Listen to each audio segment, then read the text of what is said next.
Judy was boring. Hello. Then Judy discovered ChumbaCasino.com. It's my little escape. Now Judy's the life of the party. Oh, baby, mama's bringing home the bacon. Whoa, take it easy, Judy. The Chumba life is for everybody. So go to ChumbaCasino.com and play over 100 casino-style games. Join today and play for free for your chance to redeem some serious prizes.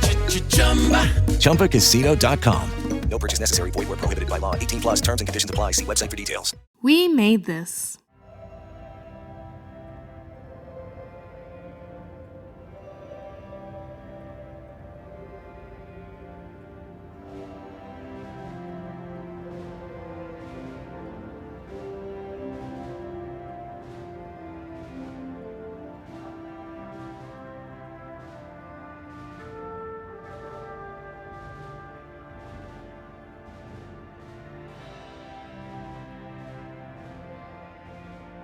Welcome back to We Are Starfleet, a Star Trek Discovery podcast hosted here on the We Made This network of podcasts.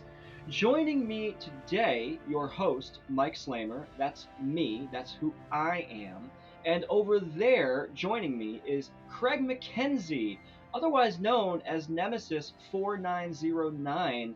And Craig, I want to ask you, let's get the backstory of your tag out of the way, because it's a running joke that Craig he's contractually obligated to tell people what his username, his social media tag is. So Craig, all you.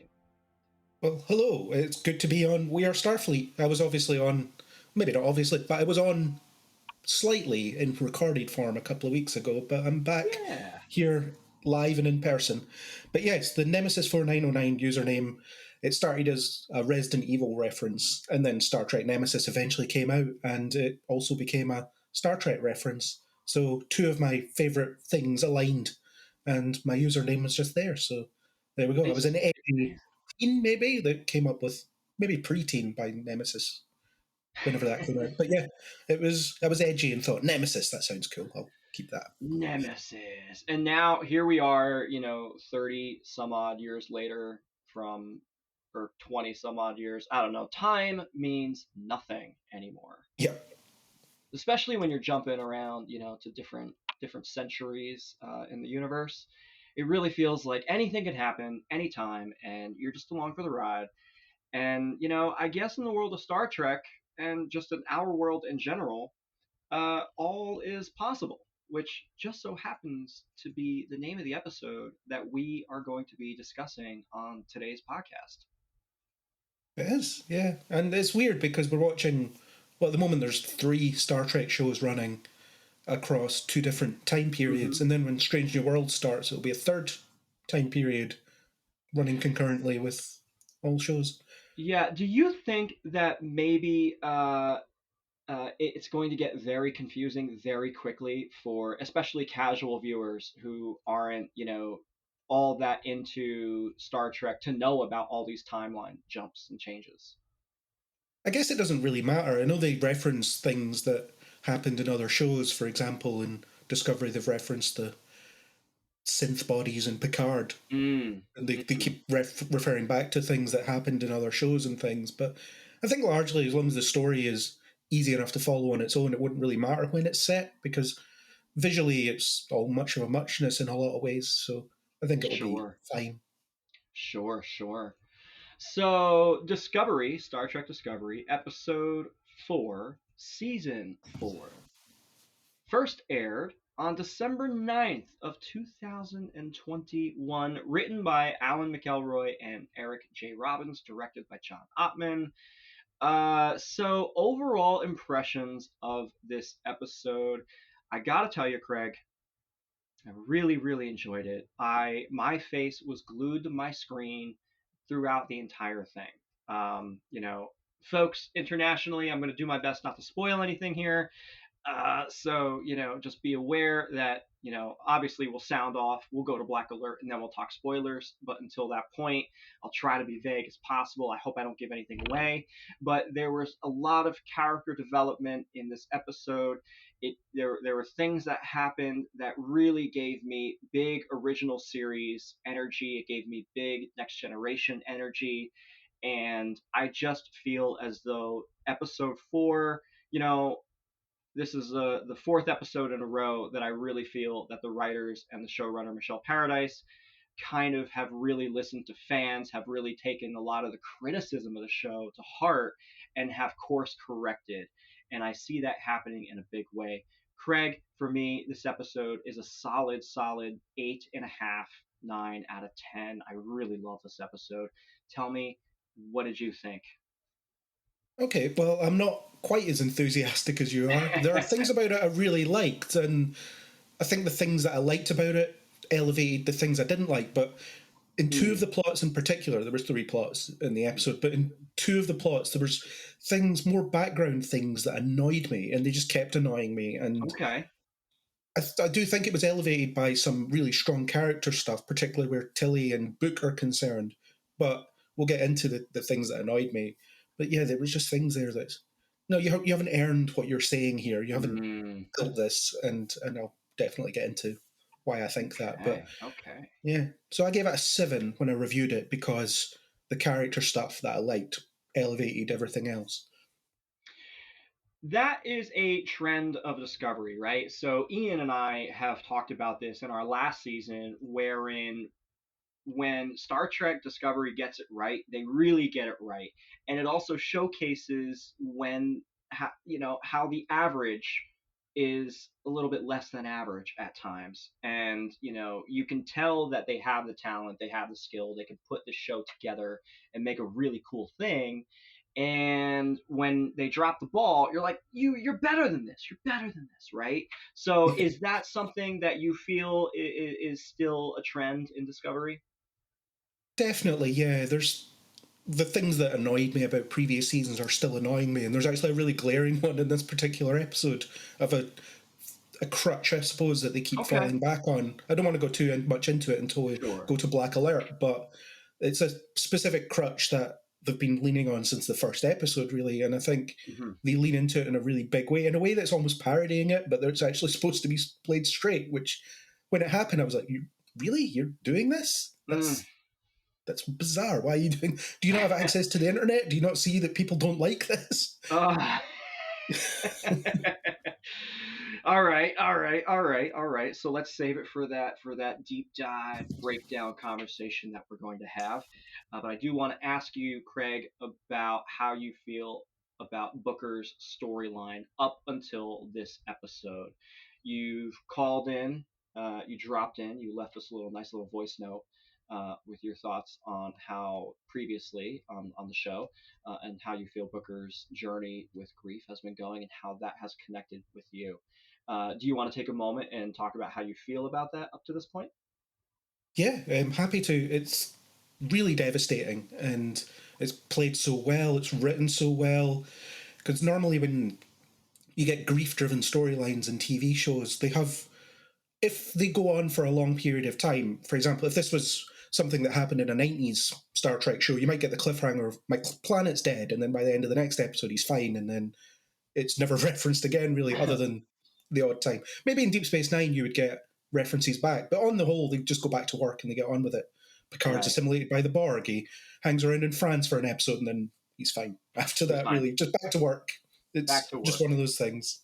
I'll reference it in a film in 6 years. It's fine. It's not a problem, really. But with this, it's an ongoing journey, and it's viscerally played, viscerally written. It just, it's very real, and it's quite rare to see it handled so realistically. And I think in this episode, he actually suffers a bit of a regression because there was progress in the previous one, but he moves back a bit, and I think some people might see that as, that's maybe a bit bad drama. And I can understand why, because you do want to see character arcs progress, but it is quite rare to see things regress, unless you're watching The Flash and then they forget the lesson they learned last week and they're back to where they were. But with with this, it's no. I understand why he was doing a bit better last week, but he woke up the next morning and it wasn't fine, and he has to go through that all over again. And I really like that. Yes. The ebbs and flows of life, I definitely feel are captured in this season with the storyline surrounding Book a lot more than I think prior seasons of Discovery have handled. Certainly far and away better than anything DS9 did with Miles O'Brien and his storyline and all the hardship he went through. Far and away better than the aforementioned Borg with Picard and being assimilated. It just feels real. And Star Trek Discovery is the most. I gotta say, I've been thinking about it. I feel like it's the most human Star Trek that we've ever gotten. Yeah. And by that, I really mean that the cast and the storylines that they're going through, they really connect. They feel like very real, genuine people. And with this latest arc, I think we've all experienced some level of trauma over the past 2 years now, what with the whole pandemic, and we're all kind of connected by this collective grief and this collective trauma. And for some folks, it's hitting a lot harder than others. And it's important to remember that we are together. We are human, and we live to support and love and care for one another. So to see that happen in real time on a starship in the 32nd century, that means something. And to me, and maybe not to a casual viewer or casual watcher who might just turn on, they're just like, oh, that's the storyline of this week. But I really feel that they're connecting greatly with everything. Yeah, and last season did it quite well in another way with we've leaped over all these milestones. We've missed all these milestones in the lives of people we care about because we've jumped centuries into the future. And that was quite current because we are all missing people's birthdays and big events and weddings and things because of the pandemic. So it was one of those, well, we've accidentally latched onto something that everybody feels here. And it's something that Discovery does very well because they do have that ongoing character emotional journey that goes on, and that they do by and large follow a pattern with it and stick it through. I think the best example in Trek of old would be Sisko mourning his wife in Deep Space Nine. That came up quite a lot, and it was very clear that he never really got over it. So maybe not as prominent as what they're doing here, but it was there. It is there. It is there. Well, Craig, thank you for joining this week's episode. Ian's going to be dropping in a little bit later to share his thoughts on All Is Possible. But folks, ready your pause buttons at this point in time until you have watched the episode, because we are going to Black Alert. Beep, beep. Here's where the sound effect comes in, and it's going to happen. Oh, Black Alert. Black Alert. Craig, Black Alert. I love it, man. Podcasting is so much fun. Editing is so much fun when it's fun. And when it's not fun, and you know exactly what I mean, anyone who edits podcasts, you know exactly what I mean. All right. All right. So the USS Discovery is in orbit around Navarre a week after the events of the previous episode, where Captain Burnham has captured Giovanni and brought her to stand trial for her crimes. What were her crimes, Craig? She murdered a Starfleet officer. No bueno, we don't like that. And stole lots of dilithium across 4 separate Federation starships. So it's a big problem. But the other side of this coin is that the Qowat Milat is a Navarre, I guess a Navarre Romulan religious sect. Are they religious? Do we kind of get that? We get hints of that, right? I would say it is a religion. Yeah, it's certainly a doctrine, I suppose, that is followed. That's a good way of putting it. And that's what I love about Vulcans and Romulans in general. Now they've unified, and their planet is called Navarre. I don't know that we call them Navarians yet. I think they're still Vulcan Romulan. They still have that kind of duality to them, which has been kind of a running through line through Star Trek Discovery, where there's a lot of duality in humans and aliens and the stories that they tell. But yes, no. So the Qowat Milat has been, Giovanni has been captured, and The Navarre wants to rejoin the Federation, so there's a lot of politics at play here. And so the Discovery is still in orbit around Navarre, and this episode opens with Captain Burnham delivering an actual captain's log, which we rarely have gotten in the past, and I am glad it's back. Yeah, it's pretty old school. I was quite surprised when they did it because they did it so infrequently through before. There's probably been other examples, but the only one I can really think of is her first officer's log in the first episode of the show. Yeah. I think we've gotten some like personnel logs, here and there, but nothing really concrete. Nothing really. Pike might have done one. I've no idea. Saru definitely did one actually when they were in the Mirror Universe. He definitely did one. Yes. So during this week of being in orbit around Navarre, Captain Burnham has ordered that the crew take part in some downtime. Check in on yourselves. Hang out. Go down to the planet. Go check out the cliffs of Surak if you want. Hang out on board, play some poker, get into a couple of fights. I don't know. What people do on starships. So Commander Stamets is still at work. He refuses to rest, right? So he's there. He's working on this dark matter anomaly, the DMA, right? He feels personally attached to it. He wants to solve this because he's a scientist at heart, and this is what he does. And he's connected with Book and Book's grief. So he wants to help Booker, right? So also very important to note that right here in the opening is when we understand, as you mentioned earlier, Craig, that Booker's been kind of regressing a little bit. He had a mind meld last week with President Tarina of Navarre, and he got a little peace. He found a way to work through things, but that has been a fleeting moment of respite. Yeah, and it's interesting that you see him lying awake at night at the beginning, and Burnham's unable to offer him the kind of support that she wants to. She's a very solution-driven person. She's looking for a solution. She can't find one because there isn't one. And I know from my own experience, sleepless nights were very common. And when you're lying awake, what do you do? And that's all he does. He lies awake and thinks. And it's really poisonous and damaging to him because he just keeps going over things. He's been able to accept that. My nephew knew how I felt about him, but at the same time, it's believing that is not as simple as knowing it. Yes. If that makes sense. Absolutely it does. So let's get into this here. Let's start with Captain Burnham and the Federation President Rilak to hit the negotiating table on Navarre. According to President Rilak, Admiral Vance has suddenly become ill with a worm of some kind. And I thought this was really like, oh man, this is like one of those things that they never talked about in any other Star Trek episode. It's like everyone's fine, if anyone's sick, it's like the snifflies or something like that, right? But in this case, Admiral Vance apparently has a worm where you must allow the worm to gestate before extracting it, which takes at least a day. And that sounds absolutely disgusting. Yeah, well, there's so many examples of worms in Star Trek as an illness. The bloodworms and lungworms was mentioned in the 2009 movie. I don't know what that is, but I don't want to know. Don't want to know. I really don't want to know. Yes. But it's fake anyway. It's not real. Right. So again, we're well past the spoiler alert phase here, but yes, it's a play.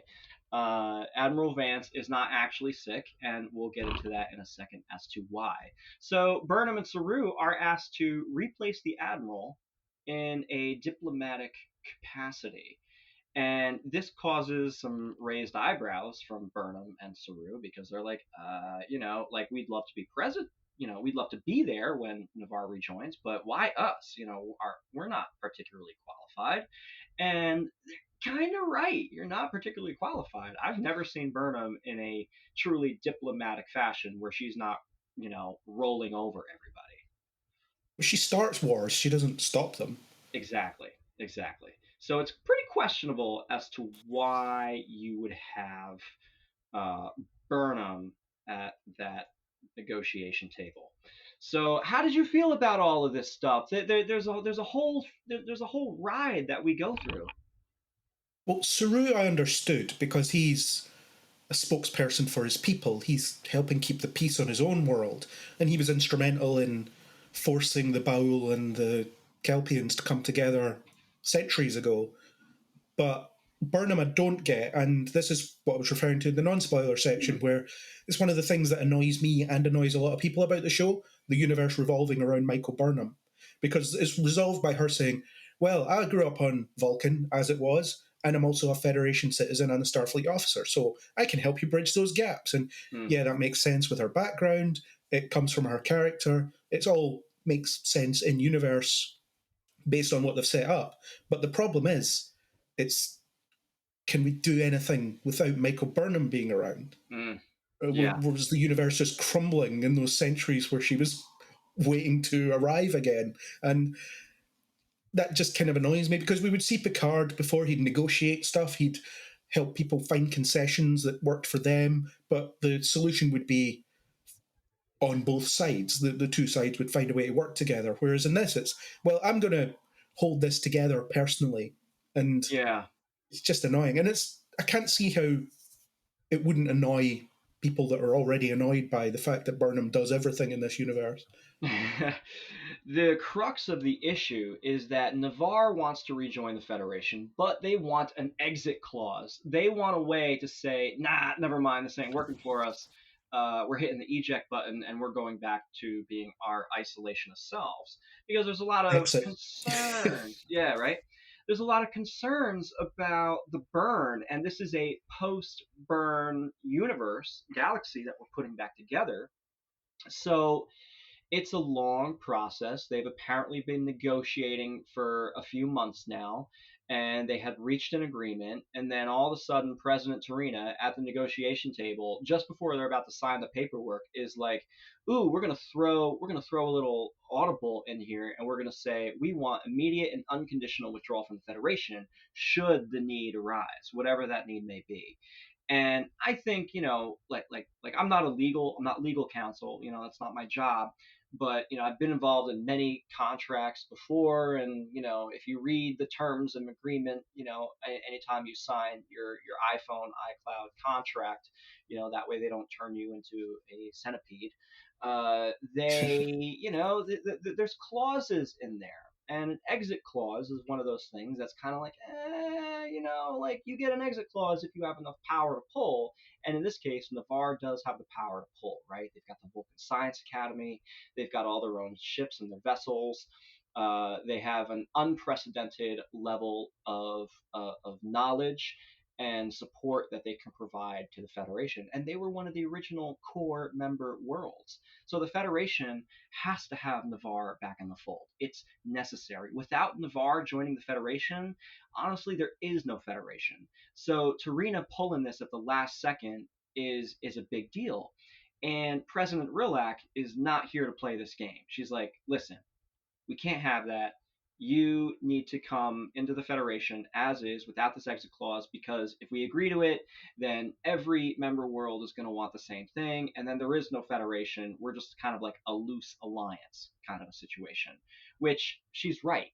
You need to be all in or not, Yeah. And there's issues I have with that. I don't know a lot about political stuff, at least in that level of detail. And I think it's smart that the episode doesn't get bogged down into the political nitty-gritty, because for a lot of audience members, that's going to be boring, right? You have to relate it to the characters in some way. And that's what they did. I think they could have found a better solution that wasn't Michael Burnham saves the universe again, but I've already said that, so I won't dwell on it too much. But I think one of the issues is the kind of lack of background stuff, because Tarina says, this isn't my opinion, I'm just going by whatever the party line is. I'll lose support if I don't bring this up. And Rilak says, well, I'll lose support if I don't bring up the fact that we don't like this. Right. Lucky Land Casino, asking people, what's the weirdest place you've gotten lucky? Lucky? In line at the deli, I guess? Aha, in my dentist's office. More than once, actually. Do I have to say? Yes, you do. In the car before my kids' PTA meeting. Really? Yes. Excuse me, what's the weirdest place you've gotten lucky? I never win and tell. Well, there you have it. You can get lucky anywhere, playing at LuckyLandSlots.com. Play for free right now. Are you feeling lucky? No purchase necessary. Void where prohibited by law. 18+. Terms and conditions apply. See website for details. Judy was boring. Hello. Then Judy discovered ChumbaCasino.com. It's my little escape. Now Judy's the life of the party. Oh, baby, mama's bringing home the bacon. Whoa, take it easy, Judy. The Chumba life is for everybody. So go to ChumbaCasino.com and play over 100 casino-style games. Join today and play for free for your chance to redeem some serious prizes. ChumbaCasino.com. No purchase necessary. Void where prohibited by law. 18 plus terms and conditions apply. See website for details. So you hear all this stuff about tensions between the Romulans and the Vulcans, that are always threatening to ignite. You hear about tensions that are in the cabinet or whatever it is that Rillick represents, but you don't see any of that. And you're just told these things. And it's very difficult to invest in it because it doesn't feel like a fleshed out universe. It's just people saying stuff. And so those problems feel manufactured because they don't come from anything. Right. To your point, now that you mention it, thinking about it, on both the Tarina's side and Rillax's side, they both had their own their own delegates of support, right? So Tarina kept looking over at them for a nod of approval, and Rillax did the same thing, like looking for the nod of approval. But these characters had not a single line to say. No, and it's one of those things that the exit clause, you would think that would be part of early negotiations. Yeah, they wouldn't right? get thrown at you at the last minute. I mean, obviously they have to do that for tension. It's, oh my God, we have this problem to resolve, and only the crew of Discovery can solve it. But those kind of things should be just political stuff that happens in the background, really. We're talking to Navarre, and we'll get it sorted.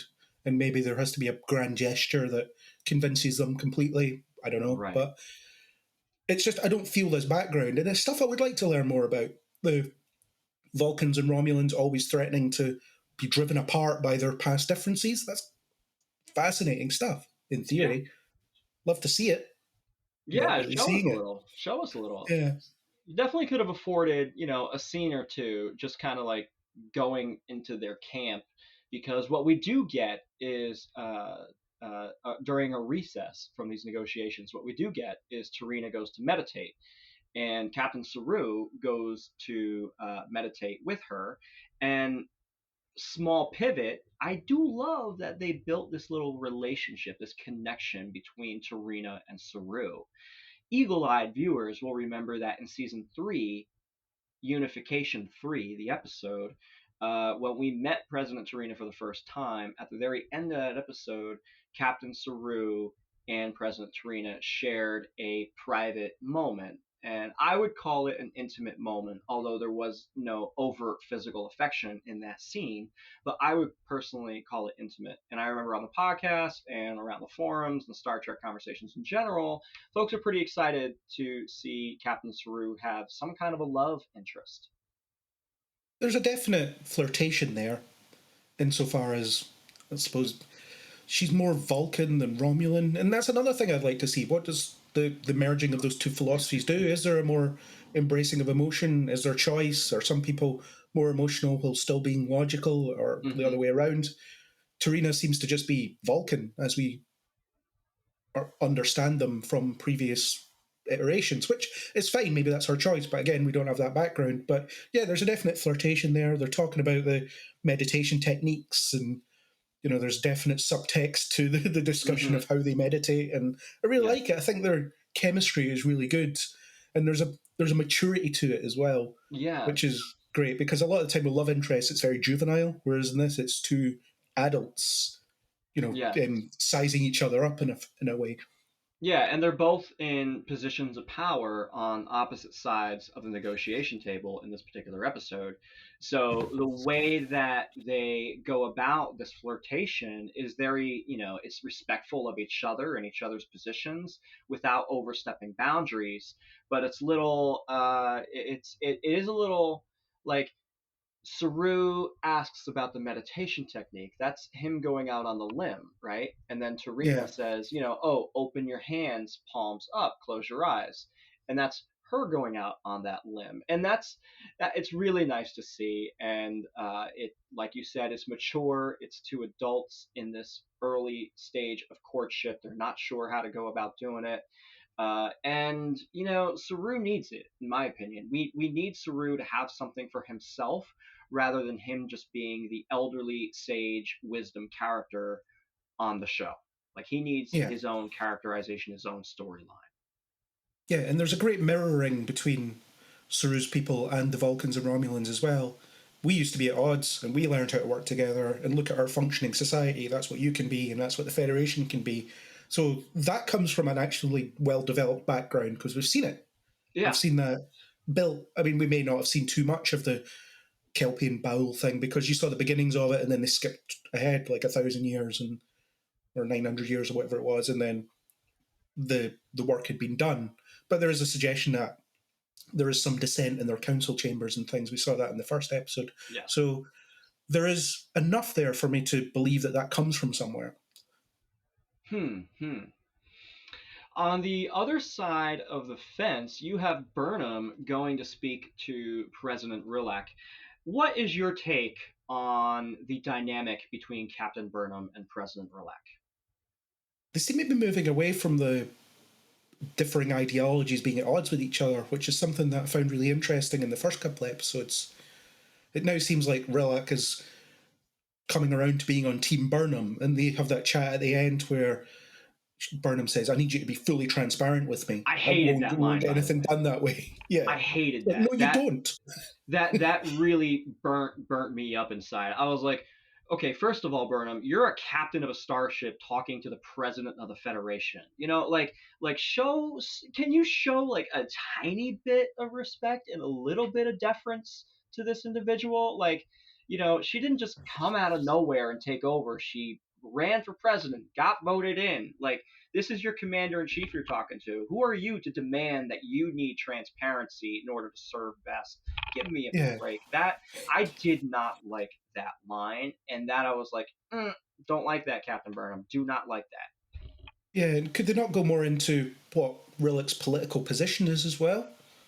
Does she maybe have something that differs from Burnham's beliefs? Is that why she's so resistant to working with her? Is there something there which I don't agree with the platform she runs on? I wouldn't have voted for her, sort of thing. Because that's an interesting conflict. You serve in the fleet, you answer to this person, but at the same time, you don't agree with them. Because that's a great source of conflict. Sure. So she's going to tell you to do stuff you don't want to do, or that doesn't align with your beliefs. And there was shades of that in earlier episodes, but it does seem like it's going away, and I really hope it doesn't completely go away. Because I really liked Rilak just questioning Burnham's style, her reckless command style, and holding her accountable for her decisions, because that's something that was sorely needed with Burnham. So I hope they don't lose that. That's true. I definitely don't want the conflict to just up and walk out the door. But the way that scene was handled, that line, I did not care for it whatsoever. It definitely took me out of enjoying the episode, and I was just like, come on, Burnham, you were doing so good. It's like, why do you got to fight right now? You're picking it. You're picking, and to President Rilak's credit, I would say she was just like, yeah, okay, I know who you are. I know what you need, and you're stating that you need this from me, but I'm the president, and I get to decide what that actually means. So, kudos to President Rilak for, seeing, and also I think that's just the Cardassian inside of her, where it's just like kind of clever and like, I'm going to pocket this conversation for later and not address it right now. Yeah, and it could come up at a point where Rilak doesn't give Burnham the whole story and tells her to do something, and what does Burnham do with that? That'd be a really interesting thing to play with. It's like, I'm going to do this. I don't know what's going on here. And maybe the mission goes horribly wrong because Burnham doesn't have the entirety of the information. Right. So, interesting stuff that happens here. Burnham and Saru basically are able to deduce that Rilak and Tarina are dealing with more things behind the scenes than Burnham and Saru would likely be aware of, which is true. Why would they be aware of it? And Burnham starts to suspect that maybe they're here for a different reason than to just look good at the negotiation table. Yeah, and that's another thing I had a bit of an issue with. You'd have more of a plan than that. We're just going to chuck in these two captains and not tell them what we want them to do and hope they figure it out. That is pretty questionable because it kind of sets up this phase where, Rilak and Vance, plotted to say, oh, Vance got 6, and now here we have the 2 captains, and we know that they're going to be bullheaded and charge in and kind of flip the script without being told to. I mean, I don't know that I would want captains in my back pocket to utilize in that fashion. It seems it's very Cardassian in nature to put that dynamic into play, in my opinion. Yeah. But it works and it pays off as far as strategy goes. It's a risky strategy, but it did pay off for Rilak. Because it is Burnham and Saru who collectively deduce that there's more going on behind the scenes, and so they're able to come up with this third-party solution that they ultimately present to to Rilak and Tarina. So Burnham gets to stand up and says, "Oh, what about if we're a third party and there's a committee and it's independent of Federation leadership and it's independent of member world leadership and it checks in on all the member worlds and et cetera, et cetera." And Burnham volunteers to lead this. And this was the problem that you had that you mentioned earlier, Craig, where, and I agree with you. It's like, Burnham is a citizen of Vulcan, now Navarre, and also Earth, still Earth, and also the Federation, which is now the newly reformed Federation. So in her mind, she's the perfect candidate to lead this committee. But I can't imagine Burnham ever being on a committee, right? She's this wrecking ball that comes in and flips things around. So now she's going to be on a committee? That's interesting. Yeah, it's a bit strange, and I'm not sure how it's going to play out as well. I don't think it really solves the clause problem either, because it doesn't. It kind of gets dropped. So I guess what we really need to see is the next member world they try and negotiate into the Federation brings up, well, the Navarre, you gave them this clause, and it's not on the table for us. Why is that? Well, you're pretty small, so we don't really care about whether you actually join or not. But it could be interesting to see that, because I don't think it'd do them well to have an episode where every current member world goes, well, we all want this clause now. But if it was a new one, it's like, well, we negotiated our own terms, so why won't you let them? Exactly. It's interesting, and I wonder if this is going to come up again. It has to come up again. In my view, it has to, or it's just bad writing, and to just kick it under the rug and to move on to the next episode and the next problem. It would be a very Star Trek Voyager thing to do, but Discovery wouldn't do that. Yeah, surely it has to come up at some point. So that is basically the A plot, and over on the Discovery, talking a little bit about Book and Culber, they are having a conversation. We talked about it earlier. Booker's kind of regressed a little bit in terms of his progress dealing with his grief. He had this mind meld with Tarina, where he was able to kind of let go of some of his guilt. But guilt and grief are 2 separate emotions. So they can certainly be tied to each other and feed into one another. But when you let go of one, that doesn't necessarily mean that you let go of both. So Culber is acting in the capacity of ship's counselor now, and he's definitely doing a better job than Counselor Troy did.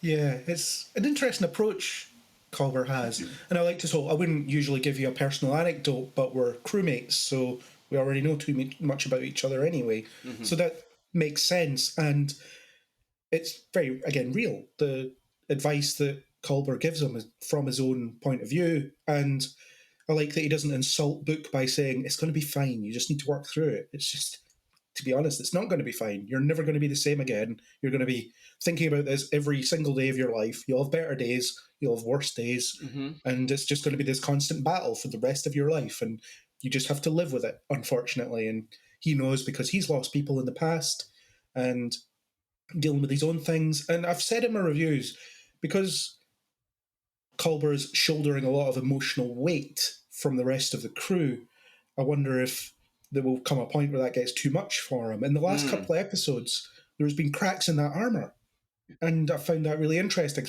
especially in this one.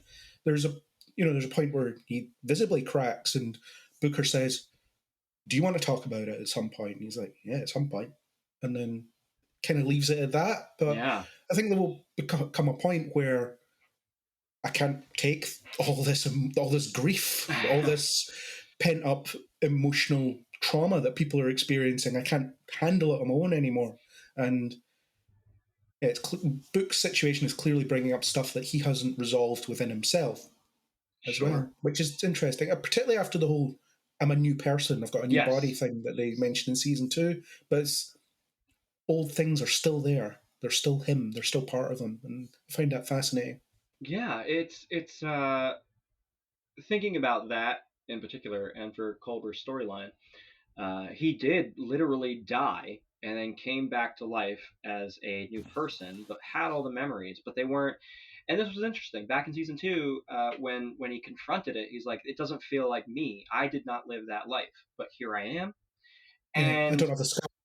Yeah. Yes, and that's really good. It's really good in my opinion, and I do hope that we return to that storyline, because I feel like it's not done. No. And the thing about Book is he's the ideal outlet for his own stuff, because he's not a member of Starfleet.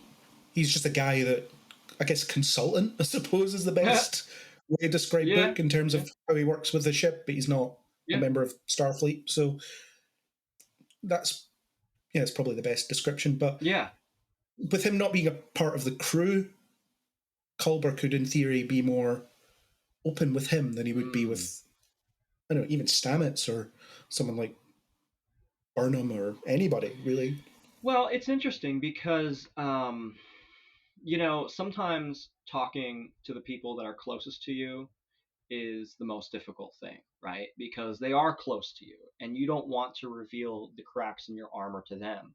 But you can go to a stranger and you could tell a stranger everything, because what does it matter to them?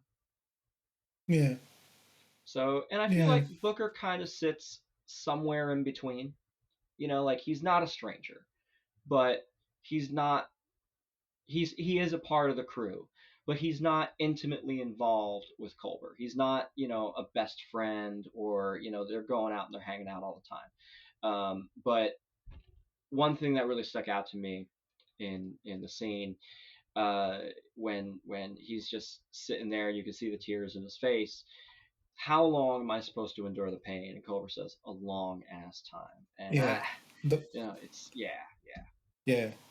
And then there's that whole thing that both of them are clearly experiencing of the, I'm not sure how much to lean on others. So Book is keeping it internalized, because do you really want to throw that at someone? And I notice that every time someone comes to Culber with their own emotional issues, they always ask, is it okay if we talk about this? And he's like, yeah, of course, always. I'm always here. But will there come a point where he says, actually, not today. I just can't deal with this today. Not today. Not today. I do like the resolution of their little storyline. It's never over. The grief will always be there, and it's never going to leave. And Culber helps Booker acknowledge this. And he sees he's got a lot to work out, and what do I do with the things that I craft? Because I think it's really cool that and this is a real therapeutic technique where the counselor will put down like a game or a puzzle or something that you do with your hands to kind of engage your mind in doing a thing, to allow yourself to process. If you just sit there and you do nothing and you just think about all the bad things, you start to spiral and you go downhill. But if you do a thing, your mind is connected, your hands are connected, and you can step out of your emotion at that point in time and focus on the thing. So Culber has him building like the forest. Oh gosh, I wrote it down, but I am super not going to nail this pronunciation. Quaitholimquai.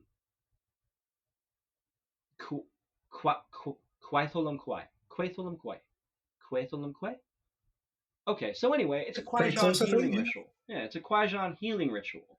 So, and for Booker, one of the reasons he's so hesitant is that this healing ritual, it requires being on Qui-Gon itself, right? but by using programmable matter to kind of recreate this and use it as a sand and kind of recreate the forest a little bit and take part and do the motions of the ritual. I think that is a really good thing because it's connecting Booker with his home, it's connecting him with the ritual, and though it may not be the real thing and it will never ever ever come close to replace the real thing, it does connect him to that memory. And that's quite beautiful.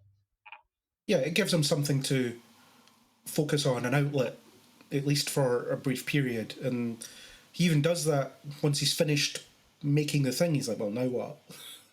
You do it again. Or you find something else. Yeah. You just keep going. You just keep swimming. Yeah, that's all you can do. And I suppose it's real, but it's also quite devastating to think that, okay, I can get through this day, but now there's another day. Now there's another day. There is another day, and all we can do is take it one at a time. That's it. Yeah.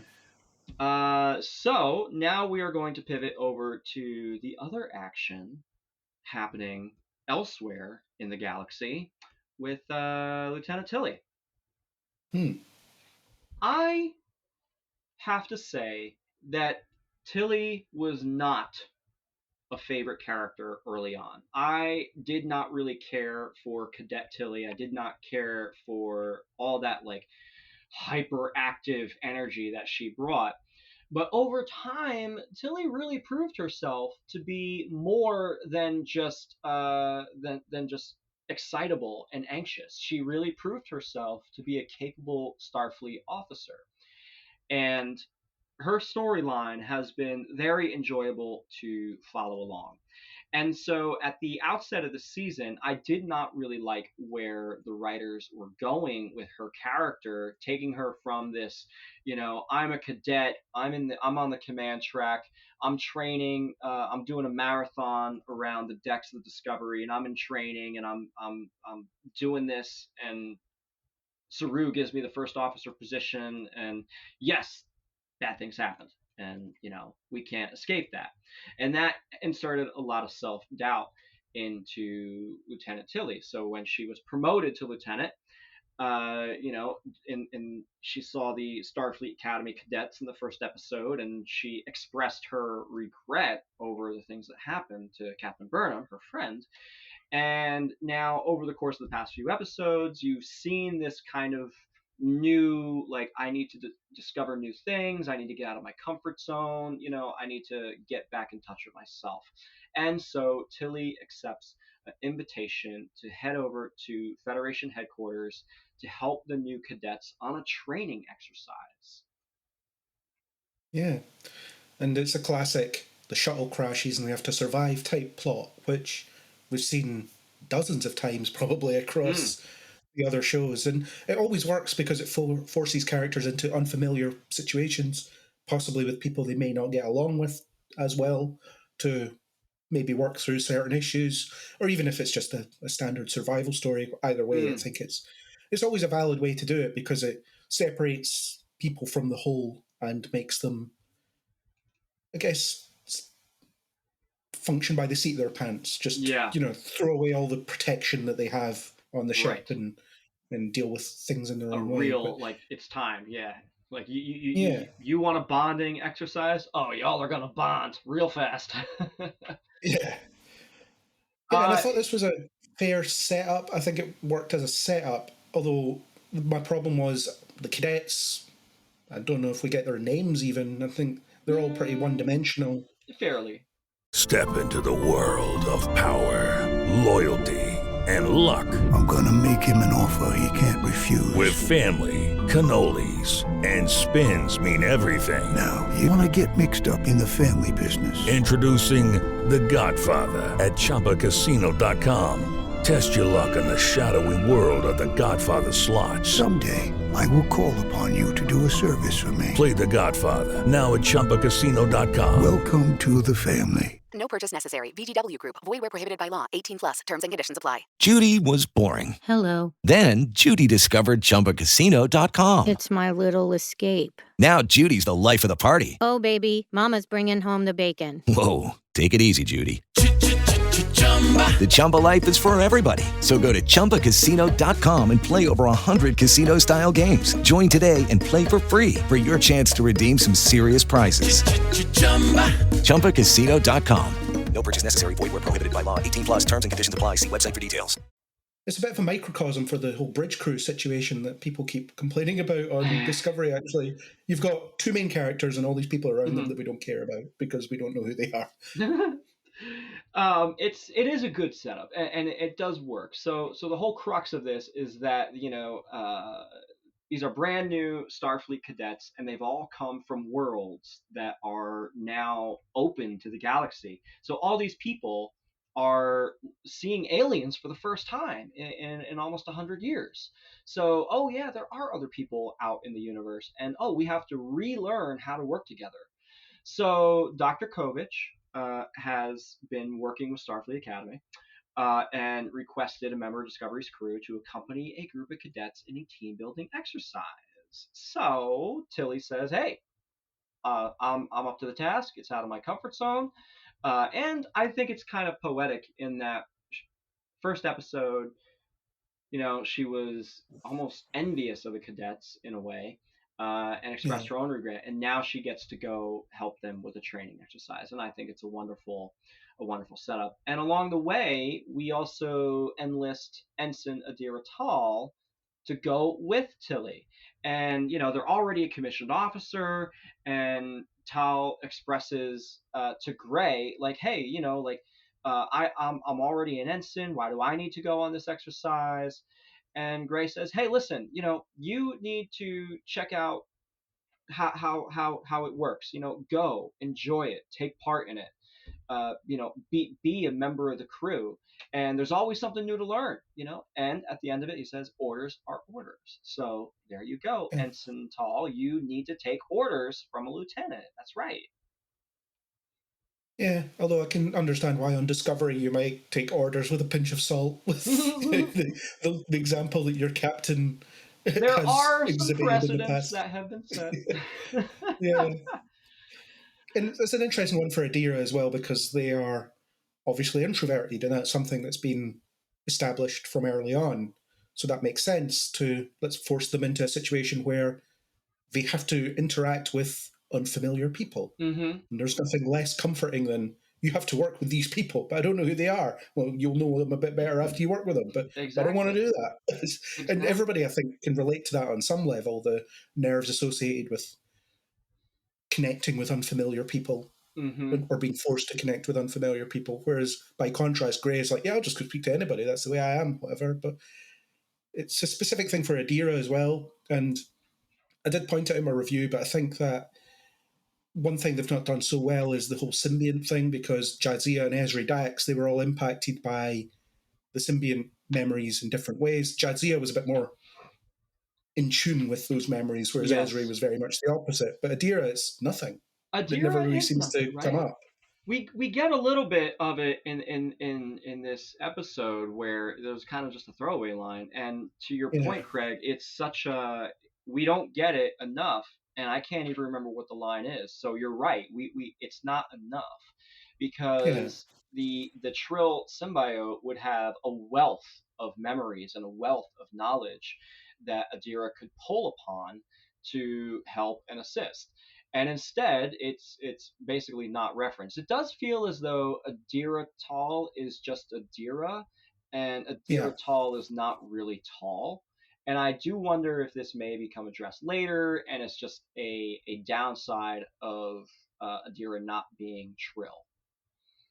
Yeah, I don't know, because it does seem like it was just brought in to bring Gray back to life, where they didn't really need to kill Gray in the first place. I suppose if you want them as a character on the show, then have them as a character on the show. Do we need to manufacture this whole synthetic body thing? And I was wondering if the loss of that presence within Adira would be something they would feel, and something they would that would impact them in some way. It's like I feel a bit empty now. Jadzia mentioned that when Curzon was in Odo and wanted to stay in Odo, it's like I feel incomplete. Yes. Because I've been so used to this collection of memories and experiences for so long, and now they're not there, and I want them back. So I wonder if they'll bring that up at some point. I'm not sure.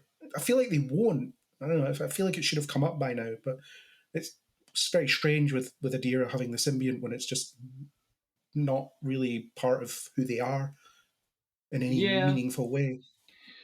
Well, there's a few more episodes to go where we can get some nice characterization before we fight the DMA off directly. So Shuttlecraft 11, it is unceremoniously named. They are at Warp. It's a survey mission. Their job is to survey a Class M desert moon. They're going to conduct a full planetary survey. And Tilly is really trying to rally some excitement. Hey, listen, we're going to go check out this new moon.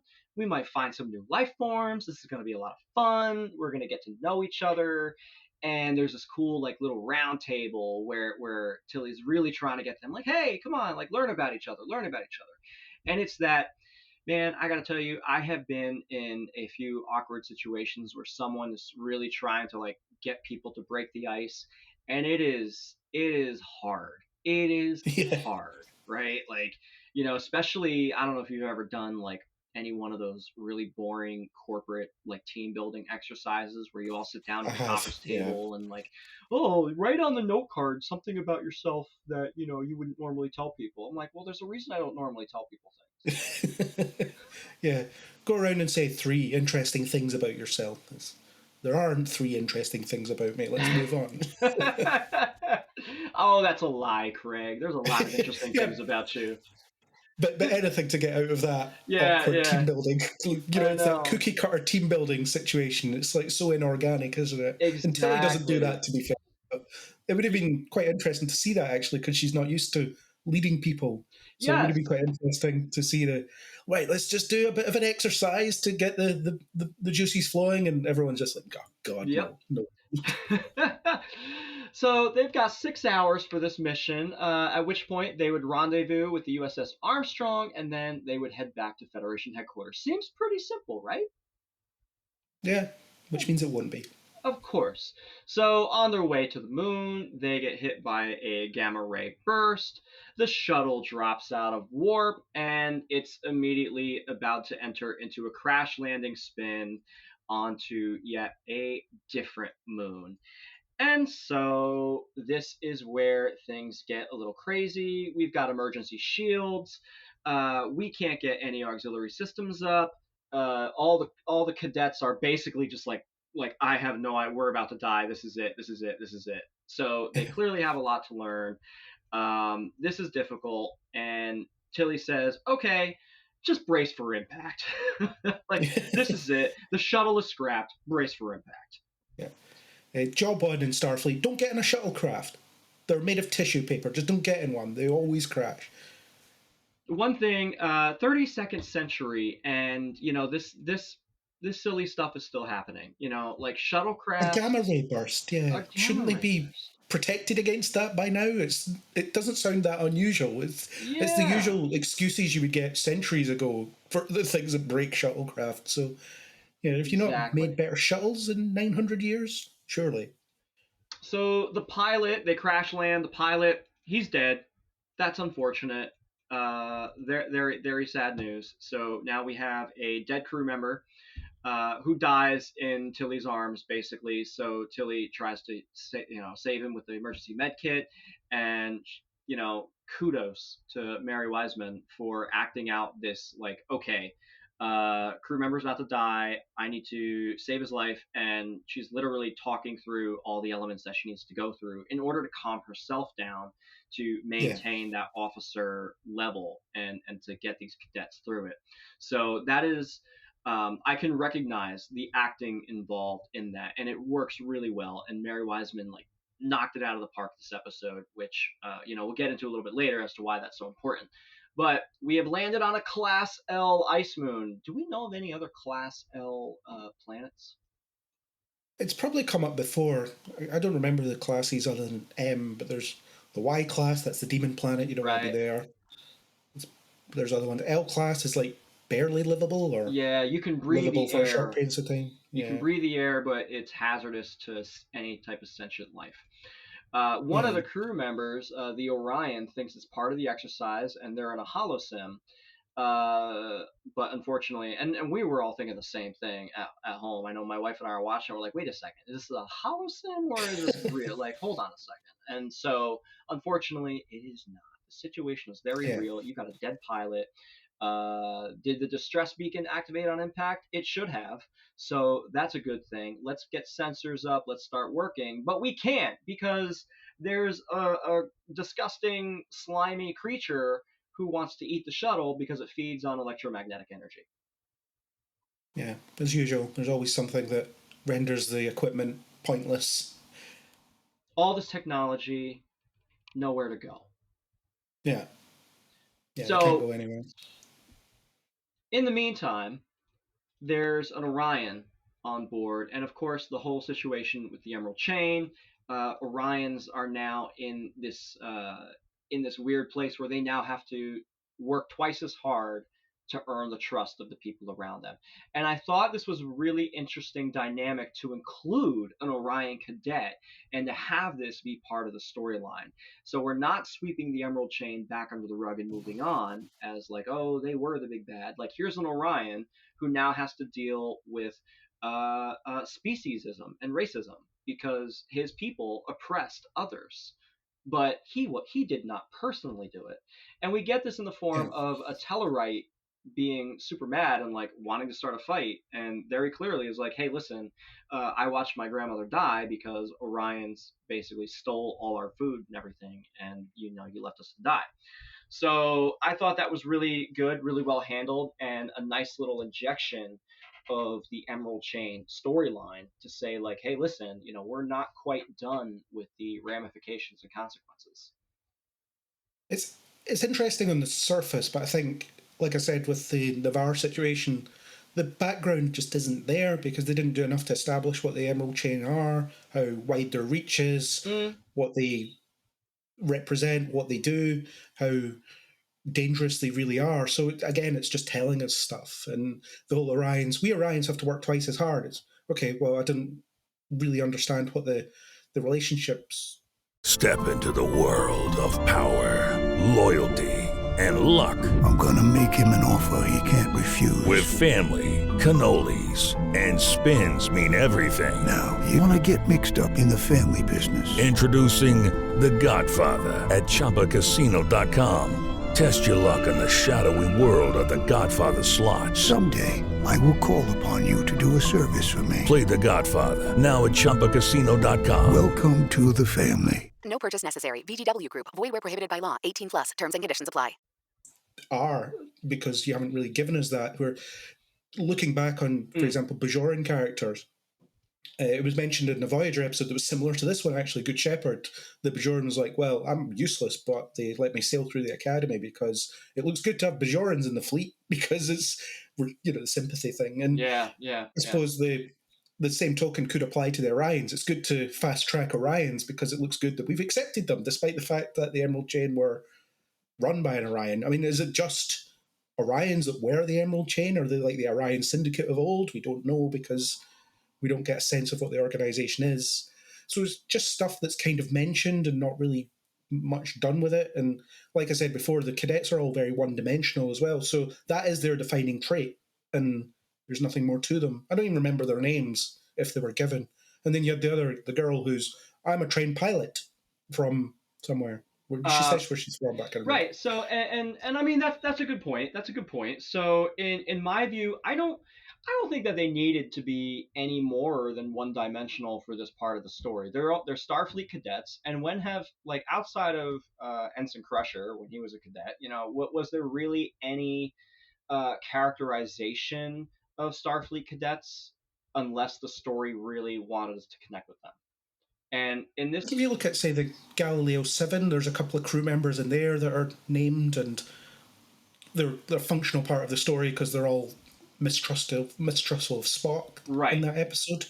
And I don't think we needed a lot, but I think we needed a bit more to get a sense of this group of people, and they need to work together, and they're reluctant to work together. And then you get, because it makes the moment they do decide to pull together to help their commanding officer at the end more weight. But it It was just kind of stuff that was happening rather than anything I cared about with those particular characters. I think the Tilly stuff is great, and if it was all completely from her perspective, it might have mitigated that to some degree. But with the cadets, I was like, I don't even know who you are. I can't remember your names, and I know that you're an Orion, and that's apparently a bad thing in the sense that you have to work a bit harder. But yeah, the lack of background kind of annoys me. I wanted a bit more.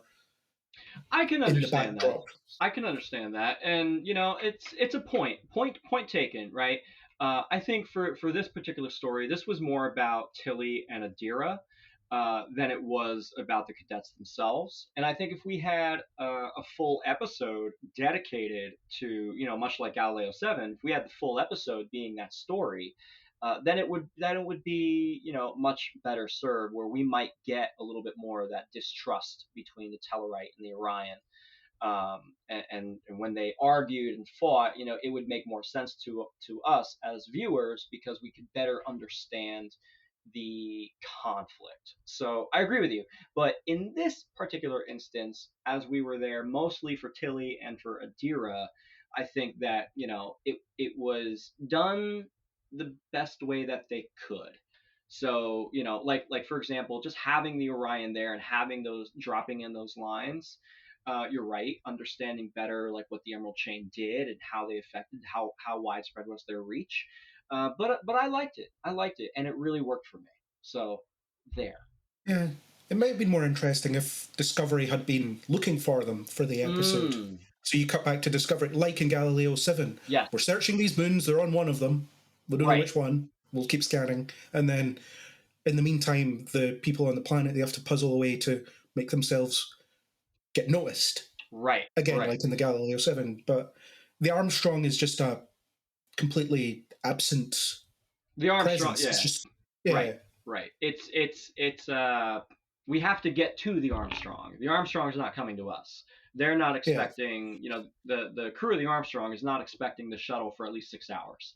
So they're not expecting to hear anything. So no news is good news as far as they're concerned. And they have to get into comms range. Unfortunately, this, gross jellyfish from hell is, feeds off of electromagnetic energy. So they can't use the comms. The comms are fried anyway. The shuttle is scuttled. It doesn't matter. And they have to make it to the top of the ridge. And I got to tell you, Craig, it's a classic Star Trek trope, right? Hold on a second. You've got programmable matter that can do anything. It's magic, right? You've got personal transporters that recharge every 30 seconds. It can zap you all over the place, right? And we've got subspace communications that are instantaneous. But in order to send out a distress signal, you have to climb to the top of a ridge to send it with the same communicator that you were using on the ship anyway. Yeah. So, yeah. Has technology really advanced? Nope. We don't know. It doesn't seem like it. No. For as fast as my iPhone is with all of its fancy processing power, I still need actual signal for it to work. So, yes. They got to get up to this ridge, and Adira is being kind of a little snippy, in my opinion. I was not liking Adira. They seemed very much like, I'm better than these cadets. They should just follow me. I'm going to work alone, and I'm going to do it myself. I can go faster anyway. But that's not why they're there, Tilly reminds them. Yeah. Tilly is very clear about, this is a team building exercise. We have to work together. I need you to do this. And I really like Tilly when she's in boss mode. Yeah, and I quite like how uncertain she is about her own leadership as well. Because normally when you get these things, if it's, say, Spock in the Galileo 7, he's very confident in the orders he's giving. The orders aren't necessarily correct, but he's confident in them. But you sense that reluctance in Tilly every time she says something. And every time there's a setback, she's like, oh, Christ, what do I do now? And then, okay, we're going to do this. And she isn't sure about it, but she has to project that authority of, we're doing this because I said we're doing this. And they could have done a bit more with people disagreeing. Adira does, and they mention that, I think that's what you're referring to earlier, they mentioned about one of my previous hosts was good at survival or whatever, and they mentioned that. But yeah, when Tilly is in boss mode, it's really interesting because she doesn't know what she's doing. So she's just puzzling it through. And then turns out she does know what she's doing. She falls back on her training, her own experiences, and it works out because actually she can do this, even though she doesn't believe in herself that she can. Right. So she's falling back on training and instinct, and it's working out, but she's still uncertain about it, and I like that. Yeah. When they're chasing up the ridge to get away from the jellyfish from hell, they're also being chased by spider lightning, which is the line that Adira says. She's like, oh, or they say, like, oh, I remember this from Kasha Tal. It's spider lightning. It can travel for kilometers. Don't get hit, or it'll freeze the ground and you'll get stuck, which is what happens to Adira, right? So Adira gets stuck, and they all have to work together to free Adira from the ice. I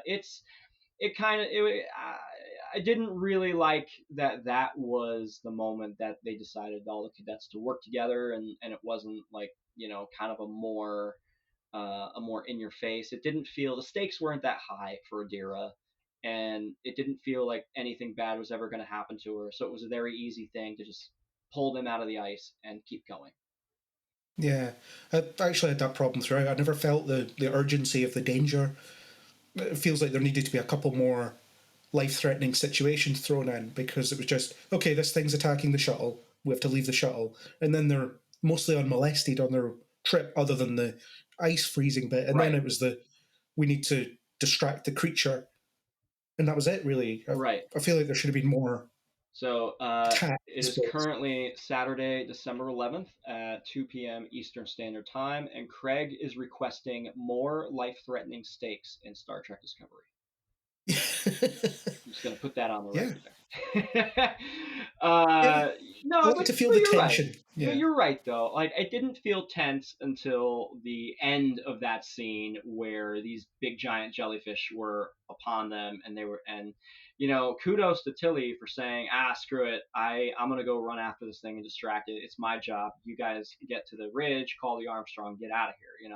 So brave Tilly runs off and saves the day.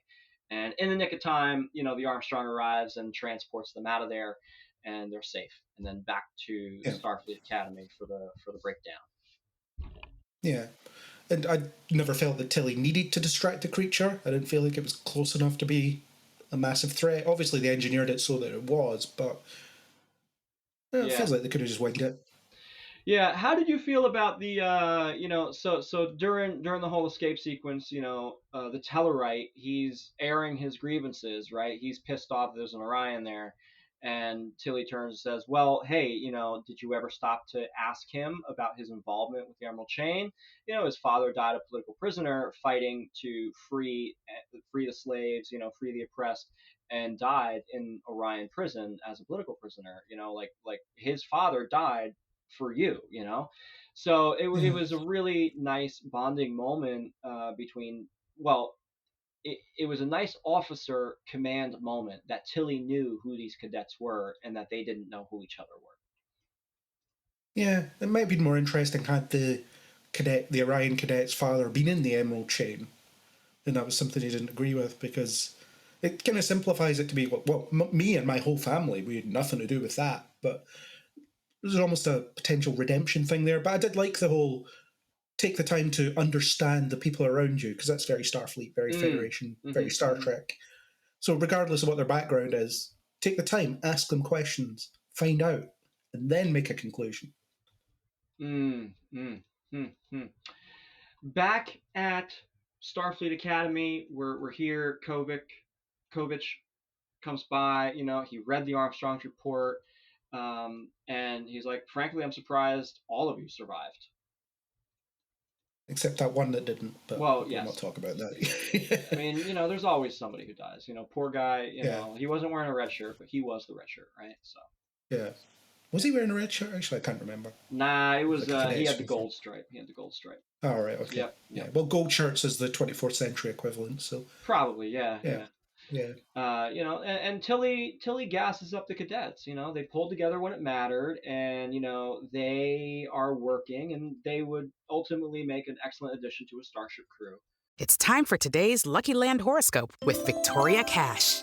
Life's gotten mundane, so shake up the daily routine and be adventurous with a trip to Lucky Land. You know what they say, your chance to win starts with a spin. So go to LuckyLandSlots.com to play over 100 social casino-style games for free for your chance to redeem some serious prizes. Get lucky today at LuckyLandSlots.com. Available to players in the U.S., excluding Washington and Michigan. No purchase necessary. VGW Group. Void where prohibited by law. 18+. Terms and conditions apply. And, Kovach agrees. He's like, eventually, yes, they will. And he also says, hey, listen, when the Discovery first arrived, no one trusted you guys. You arrived in a 1,000-year-old starship. You never heard of the burn. And you also carried yourselves in a way where you had grown up in a world where you believed anything was possible. And, man, that was something else. I enjoyed this scene between Kovach and Tilly. How did you think? It was good, yeah. The whole idea of the mindset is different, is really interesting.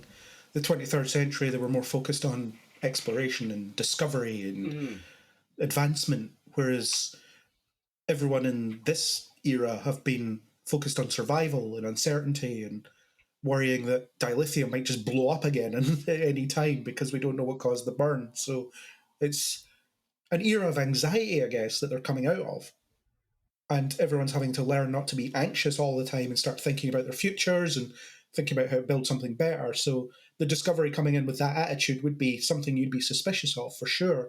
And I like the idea of, it's something we want to recapture, and that's why we want you to teach at the Academy, because who better to promote that ideology than someone that lives it? Yeah, and I do like the callback to season 3 when they first arrived at Federation headquarters, and Vance was like, side eye the entire time, like he was not trusting of any of them. And why would you be if you grew up with having to be cautious and playing your cards close to your chest, and then somebody waltzes in the door and is like, "Hey guys, we're home," like, "How y'all doing?" Missed you. You'd be like, "Excuse me, what?" It's like Jared Leto coming out of seclusion or whatever he was in during the pandemic and not knowing there was a pandemic. It was like, "Oh, guys, what did I miss?" Yeah, right. So Tilly gets a job offer. Yeah, teach at the Academy, and found that interesting. I believed in her reasoning for the decision. The chat she had with Burnham, which was great because it was just two friends being open with one another about their friendship. Yeah, it's great because one of the things they have built, believably, is the Tilly Burnham friendship over the course of the series. It's real, it's lived in, it's believable, and I always enjoy watching their scenes together. So Tilly opening up about I've made this decision for me. Turns out I'm still trying to please my long dead mother, and that's not good for me. Yeah. Turns out I wanted to be a captain to impress her, which is the wrong thing. I'm now going to make a decision for me and me alone, and that's that decision. And then she references the absolute candor thing from previous episode where she was encouraged to look at herself and be honest with herself about what she wants out of life and why she's living the life that she's living. So that's all great. It all feeds in, and her decision to go and try something that's for her and not for anybody else is really great. And you could argue, in the midst of this crisis, this anomaly crisis, should people really be doing that? But the whole point of life goes on. There's other people trying to deal with this thing. Yeah. And you don't have to do it. How can you help? How can you best help those around you? And that's a big part. Is Tilly? And this is another thing, and I want to ask your opinion on it. Tilly and Adira are kind of filling the same space in terms of their character on board the starship. So having one of those characters be removed from the ship is, from a narrative standpoint, a good thing because you don't have two characters that are so alike. And I did think it was a little interesting when we had that shot of Tilly and Adira in engineering, and they were Adira. I don't know if Adira was arguing necessarily, but Tilly was very like, no, do this. And then she called herself. She goes, "Oh my God, I'm stammersing right now."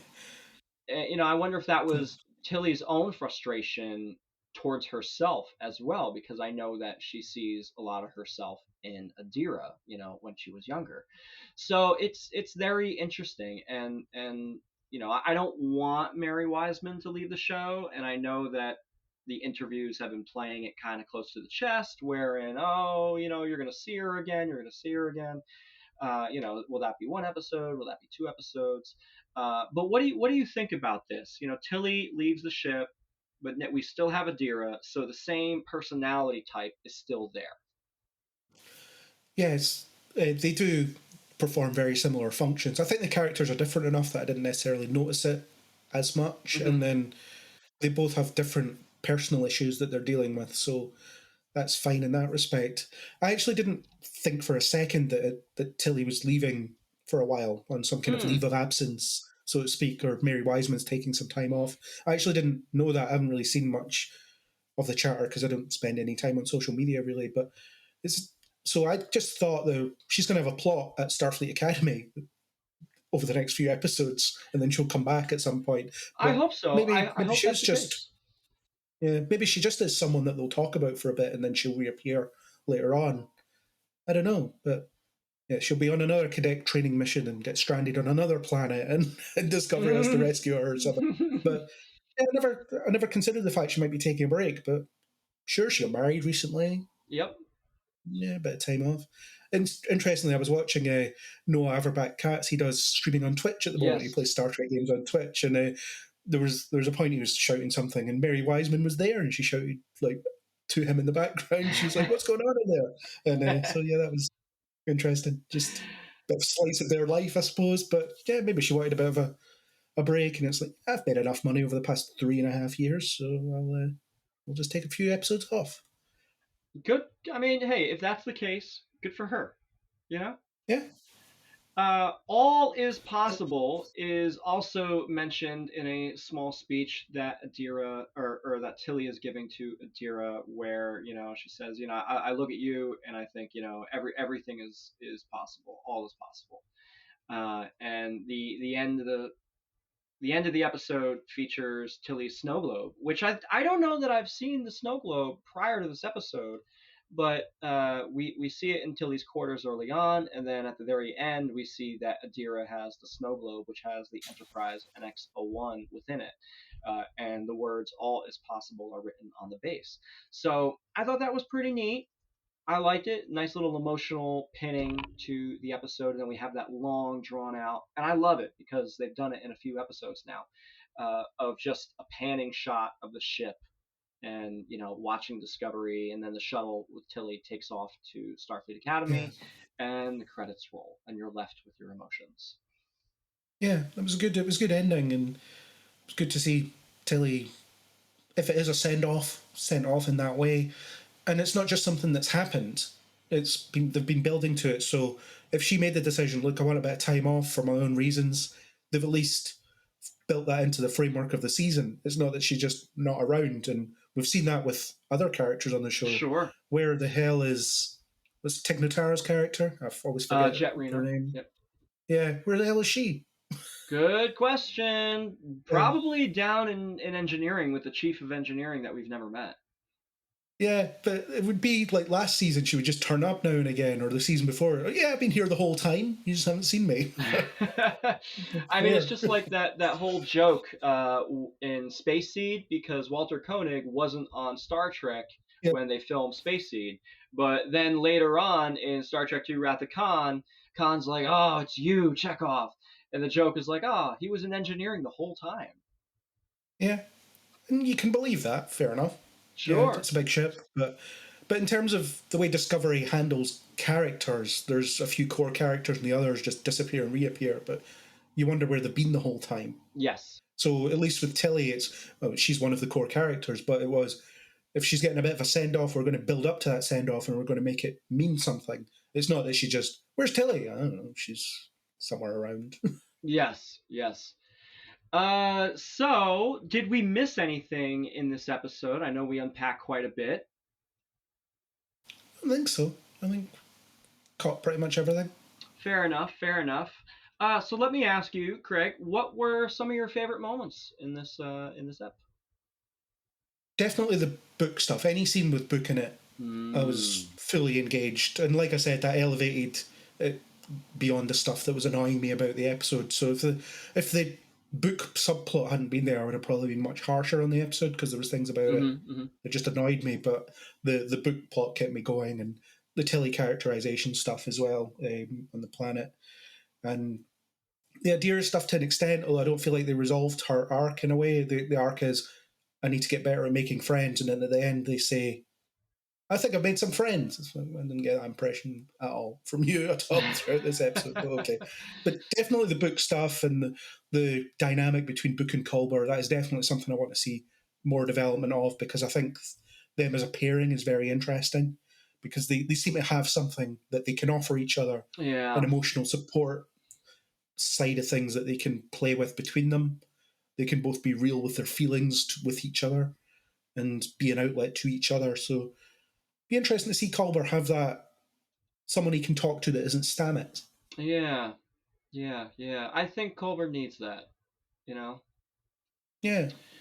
For me, I gotta say my favorite moment was the Saru and Tarina and the whole meditation sequence. I really, like, that just felt like such classic Star Trek to me. I got shades of Journey to Babel. I got shades of, obviously Galileo 7 was all over this episode, right?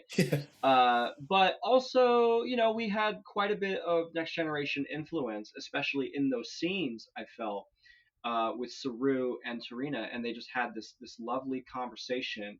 If you had taken Saru out and you put, Jean-Luc Picard in, I'd be like, oh yeah, no, of course, that's like that worked for me. Like, you could have put any of those characters in and I would have 100% believed it. And of course, oh my God, like, this is the most beautiful Star Trek show we have. It's stunning. And the set pieces that they build are phenomenal. The new set with the new massive LED wall that they are using for the backdrops, it's a total 360 set. And it's absolutely outstanding. They are doing some beautiful things with it. But I can tell you that I can see the actors standing in a wide circular open space, and I can kind of tell that things are happening way off in the background when you kind of think they should be a little bit closer to them, Yeah. So I can see that. But also, I just, I'm an audiovisual engineer by trade, so knowing the technology that they're using to film a lot of the stuff, I can't help but see it. But it's exciting and it's cool.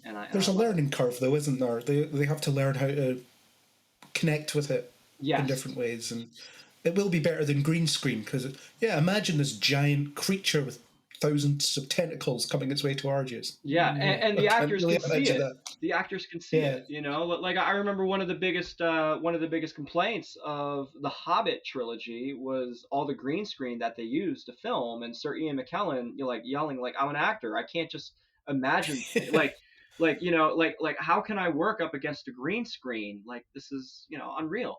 And that's a constant fight, and that's part of what has driven a lot of the new technology in the film space. Yeah, I think it looks great. I think they used it really effectively in maybe the second episode where Burnham had the holodeck in her quarters. Yes, that was really, really wonderful. Folks, I have my co-host Ian Buckley. He's going to drop in a quick note, so we're going to listen to that in a second. But before we do, Craig McKenzie, thank you so much for coming on the show and breaking this down. All is possible, indeed, when you are a part of the We Made This network. Craig, you're podcasting, you've got blogs, you do reviews. Tell me, where can I find these things? Well, all sorts of places. On this network, I co-host Rarely Going, which is on a bit of a hiatus as we record because Prodigy isn't on. That's what we're covering. It'll be back in January, so will we. So that's another thing I'm doing. I pop up frequently on Podcast 616. I showed up on all the non-MCU Spider-Man ones. I've got a couple of guest spots on Hawkeye coming up. Cool. And I will be on No Way Home. I was dragged in to do that as well, the Spider-Man film, No Way Home. So yeah, I'm all over the place. We Made This. You'll probably hear me on various film things and whatever I end up volunteering for, you'll hear me on it. So I'm there all the time. Outside of that, you can find me under Kneel Before Blog, Facebook and Twitter. Just type that in, you'll find it. Or go to kneelbeforeblog.co.uk. I do reviews, reviewing Discovery. So a lot of what I said here is in that review, although my opinions have maybe changed and evolved since I wrote it, because life isn't a vacuum and things change as I think about them differently or talk to people. So if you want a snapshot of my views on when I first saw the episode, read that, please do. And so I'm reviewing other stuff, DC shows like Legends of Tomorrow, The Flash, etc. I'm reviewing Hawkeye, and there's a detached podcast with our Christmas episode dropping any day now, where we played some just fun audio games. Just some fun audio games where my personal game was I put together a list of questions where I picked scathing reviews of Christmas movies and made people guess based on the scathing comment that someone left on a bunch of Christmas movies. Okay. Yeah, so that's where I am. And then I've already mentioned Nemesis 4909, which is my Twitter handle. You can find me there. I don't really post a lot, but if you tweet me, I will reply once I see it. Yeah, and I've already explained why it's Nemesis 4909. We got the contractual obligation out of the way right at the top. Yeah, we did. I wonder if it's a joke that ceased to be funny and then will become funny again. The more I do it, it's gonna go through an evolution. I love it. Craig, thank you so much for joining us on this episode of We Are Starfleet, a podcast on the We Made This Pod network. Folks, you're going to hear Ian Buckley come on with a clip shortly to talk about his thoughts on the episode. And then we are going to take a listen to what else you can hear on the We Made This network. So I want to say thank you for joining. I want to say thank you for listening. The best way to support this show is by dropping a 5-star rating on your favorite podcasting platform. You can write a review. That really helps with the endorphins, like that serotonin kicks in and I'm like, yeah, I got a 5-star, baby. Heck yeah. And that is the stuff. That's why we're here. We want to hear what your thoughts are. So if you like this episode this week, if you loved my guest, Craig McKenzie, if you hated him and you never want to hear him again, then make sure you tweet me at StarfleetPod on Twitter and Instagram. Don't worry, Craig. No one hates you. That's probably not true, but yeah, if you hate me, then valid. Maybe your old roommate hates you, but nobody else does. Yeah, she certainly does. Let's not go into that. Folks, you can find us there at Starfleet Pod. Check us out for updates on show releases, chat Trek, or maybe you'd like to be a guest. Hit me up. Let us know. And with that, live long and prosper. Hey guys, thought I'd hit you up on Subspace to let you know some of my quick thoughts on All Is Possible, Disco Season 4, Episode 4. Overall, I continue to be pretty pleased with the season. This one felt like a solid episode overall, and I'll honestly be pretty happy if we settle into this as the kind of new average episode in terms of quality and structure. I think even the Adira and Gray scenes, which I struggled with last time, the one scene that we got with them together this episode was, I think for me, one of their best of this young season. Things I liked in general, I really liked the dynamic of Saru and Burnham here, going on a diplomatic mission. Felt pretty classic Trek. They were figuring out a believable dilemma, which made sense, and they ended up saving the day. President Rillick continues to be a welcome addition to the season and the series. I really hope she continues to be, while nuanced and complicated, one of the good guys, as it were, like Vance turned out to be. I'm pretty happy to ignore or subvert the trope of the secretly corrupt Federation or Starfleet leader. I really hope they don't go that direction with this character. I like what they're doing with her. She is a believable, different perspective of the side of what is right sort of in the universe. Like she's a good guy, but she also has very different ways of doing things from Burnham, and I think Burnham can learn from her, and I think that she continues to be like I said, a welcome presence here in season 4. I was also really affected by Tilly's departure. I'm curious to see where they go with her. I thought the whole Tilly B plot with the cadets did feel a little bit like a backdoor pilot to a possible Starfleet Academy show. There's been one rumored for a long time. I think most people's assumption was that it was going to be set not in the 32nd century, but maybe that's wrong. Maybe that's what we're getting, is a Starfleet Academy show that is set in the far future of Star Trek. Things I didn't love. I did feel like each of the main stories were a little underbaked, a little underdeveloped. I could have used another layer of complication to the diplomatic storyline. It felt like it was missing maybe a little bit of a deeper layer, a level of intrigue that it lacked. The situation felt like it resolved a little bit too neatly and quickly for me. And with the cadet storyline, again, it felt like the resolution was just a little bit quick, a little bit shallow. I'm all for us having conversations about our faulty misconceptions about one another, but I thought that the conversations that they had felt a little bit too neat. I think there were missed opportunities maybe to demonstrate more about these characters through action and not just Tilly reading information out of the personnel files. I think that the scene of the team actually working together to pull a deer free looked a little awkwardly staged to me. I didn't really buy that sequence visually, which kind of took me out of that moment, which was supposed to be a sort of triumphant moment of the team coming together. And then finally, sadly, I didn't really love David Cronenberg here, it pains me to say, but I felt like we were feeling more of his limitations as a performer here. I think he is... Or was better suited for the kind of role they had him in season 3, the kind of vaguely, sort of slightly unsettling presence that he represented. But still, overall, I thought this was a solid episode. Definitely a 7 or so out of 10 for me. Thanks, Mike.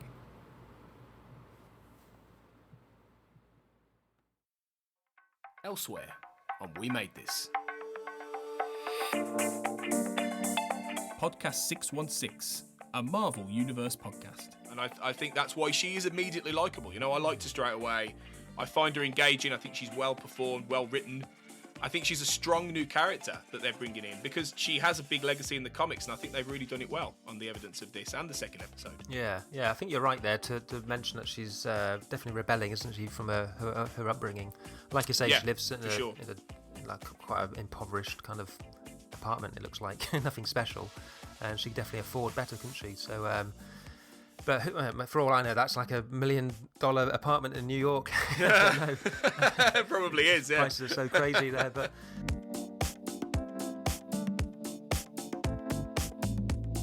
We dig music. I tell you what, for all the anger of the Riot Girl movement in the early 90s, we had nothing then compared to how f***ing angry we are all now. We're perimenopausal.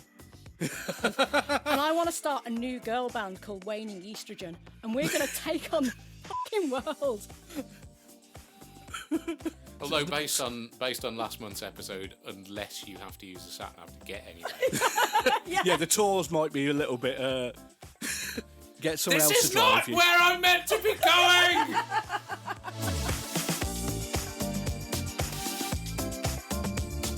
Shipwrecked and Comatose, a Red Dwarf podcast. Should we talk about the set on Moneybags? Let's. I quite like it. As much as it seems a little bit shonky for a show that's giving away that much money. But I like the shoot. I like the visual of pushing lots of money down the chute. I thought that was cool. The conveyor belt at least works and isn't as shonky as the Generation game. And it's fast as well. Yeah, it doesn't feel like it's some poor bloke on a bike. It looks like an actual conveyor belt, so it's not some bloke on a bike because he doesn't stutter. Yeah, I watched it initially thinking, how smooth is this going to be? And it's very smooth, you know. It's got value. Check out all of these shows and more on the We Made This podcast network.